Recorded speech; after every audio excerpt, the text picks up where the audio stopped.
काफ़ी severe disease था sir को। पल्मोनरी एम्बोलिज्म डिटेक्ट हुआ था अभी लगभग 2-3 हफ्ते पहले, जिसकी वजह से वो ब्लड थिनर्स थे और ब्लड थिनर्स पे होने के बावजूद उनका दूसरा एडमिशन जो हमारा ये 29 अप्रैल वाला जो हुआ था, उसमें उनका हार्ट भी इन्वॉल्व हो चुका था।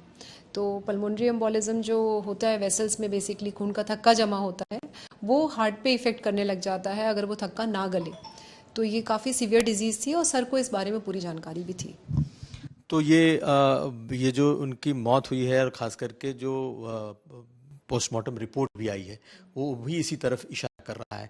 तो ये बीमारी जिस वक्त मतलब चूंकि रात में वो गिरे मिले, ये किस तरीके से रिएक्ट करती है ये बीमारी की, अचानक किसी को पता नहीं चलता और देहांत हो जाता है। राइट वेंट्रिकुलर इन्वॉल्वमेंट होना, मतलब हार्ट का इन्वॉल्वमेंट होना अपने आप में ही ये संकेत देता है कि ये गंभीर बीमारी का रूप ले चुकी है।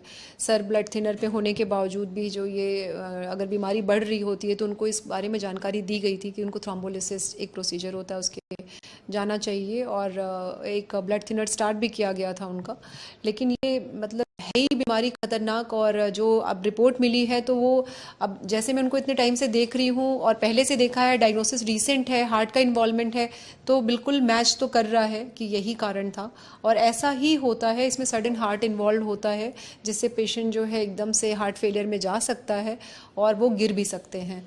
तो सर का तो मुझे जैसा देखने से तो यही लग रहा है कि यही रीज़न है। मुझे तो इतने दिन से देखते देखते यही समझ में आ रहा है कि वो ऑलरेडी हाई रिस्क हैं, उनका ट्रीटमेंट चल रहा है, गिरे हैं, पहले भी एक बार गिर चुके थे तो पहले भी निशान थे उनके बॉडी में, तो मैच तो ये पूरी तरीके से कर रहा है। बाकी तो देखिए, बाकी सारे आपके पास रिपोर्ट से विसरा भी है गवर्नमेंट के पास, तो वो रिपोर्ट तो आ ही जाएगी। लेकिन as a doctor, as a treating consultant, कि मैं उनको 6 साल से देख रही हूँ, तो मुझे तो यही समझ में आ रहा है कि पल्मोनरी एम्बोलिज्म का दूसरा एपिसोड होना एक यंग पेशेंट में जिसमें सारे हाई रिस्क हैं, तो वो कारण तो यही लग रहा है।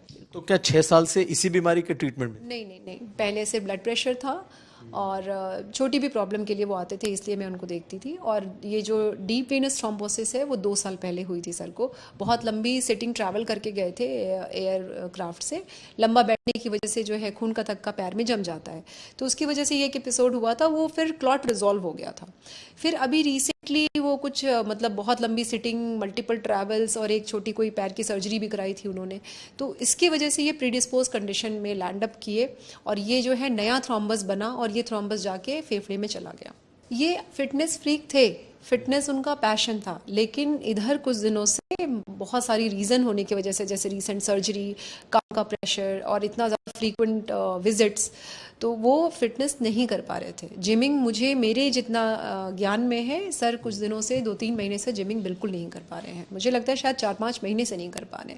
करना बहुत चाहते थे, वो उनका पैशन था, लेकिन वो नहीं कर पा रहे थे। तो जिमर को अगर जब वो एक्सरसाइज छोड़ते हैं तो डिफ़िकल्टी भी होती है, तो उनका एक्सरसाइज नहीं चल रहा था। जिमिंग उनकी कम हो गई थी, एक्सरसाइजेज उनके कम हो गए थे, डाइट का ख्याल वो रखते थे, लेकिन वज़न उन्होंने गेन किया था, ये बात बिल्कुल सच है। और ये एक तरीके से प्रीडिस्पोज कंडीशन भी है थ्रोम्बोसिस के लिए। लेकिन मतलब और तनाव में भी रहते थे, ठीक है, वो मतलब मुझे लगता है सारे लोग जो बिजनेसमैन होते, लेकिन उसका डायरेक्ट कनेक्शन डेथ से बिल्कुल नहीं है। एंग्जाइटी होती थी उनको, कभी मेडिसिन ले लिया, कभी नहीं लिया, लेकिन मतलब लगातार भी मेडिसिन लेते रहे होंगे, लेकिन इसका इस मतलब कंडीशन से रिलेशन नहीं है सर। चूंकि पोस्टमार्टम रिपोर्ट में एंटीमार्टम इंजरीज दिखाई गई हैं, कुछ कहा गया है कुछ पुराने इंजरीज थे, कुछ हाल के इंजरीज थे, तो ये इंजरीज कैसे आप देखती हैं? मतलब मुझे एग्जैक्ट तो नहीं मालूम है, लेकिन जितना मुझे समझ में आता है कि ये एपिसोड जो हुआ है, कि फॉल की हिस्ट्री मुझे एक पता है, जब ये 29 को एडमिट हुए थे तो एक दिन पहले गिर के ही आए थे। हाँ, एक दिन पहले बाथरूम में स्लिप होने की इनकी हिस्ट्री थी। शुरू में जब मुझे मतलब पूछा तो मुझे एकदम याद नहीं आया, फिर मुझे याद है अच्छे से कि वो एक दिन पहले गिरे थे और फिर सांस फूलते हुए आए थे, इमरजेंसी में आए थे, तो वो एक एपिसोड था। और एक ये जो मतलब मिले हैं वो भी गिरे हुए मिले हैं, तो फिर 2 एपिसोड तो फॉल का मुझे भी मालूम है। एज अ फिजिशियन इतना मैं बता सकती हूँ, 2 एपिसोड तो फॉल के थे। तो इंजरी वही थी कि नहीं मुझे नहीं मालूम, लेकिन 2 एपिसोड फॉल के मेरे को मालूम है। और जो गिरने के बाद जो इंजरी हुई है, क्या वो एग्रेवेट हो जाता है इस बीमारी? वो देखिए ब्लड थिनर पे है, 3 वीक से ब्लड थिनर्स ले रहे हैं वो, तो ब्लड थिनर में खून ऑलरेडी पतला है, तो जो हम लोगों को घाव लगेगा, छोटा सा ब्लीड दिखेगा, जो ब्लड थिनर पे उनको बड़ा ब्लीड दिख सकता है, तो एग्रीवेशन के चांसेस तो डेफिनेटली हैं।